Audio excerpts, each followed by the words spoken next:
Thanks for joining us. We want you home. That's the message that you parents of Sophia Franklin want their daughter to hear tonight on her 17th birthday. The missing teen from Beaver Dam disappeared nearly 2 months ago. In a First Alert update, Samantha Cavalli shares the Franklin family's continued pleas for their daughter to return home safely.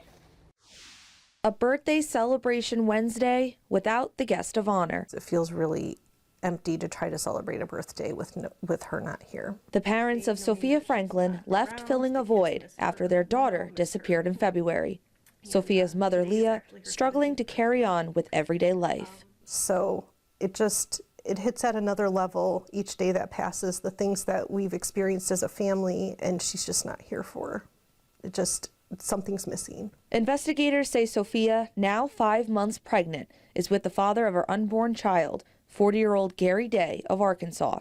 The two began communicating online last year. For several months, Sophia stayed with Day in Arkansas, giving her parents the assumption she was still in Beaver Dam. She returned home to Wisconsin and stayed with her family up until her disappearance. Just the fact that we haven't heard anything about her whereabouts. Also, it just makes you wonder what's going on. Sophia's father, Stephen, learned the two were communicating again prior to her disappearance. He was filing a restraining order against Gary the day this ring footage captured Gary Day in the neighborhood. You just assume this was going to be a week and over because there's flock cameras, traffic cameras all over the place.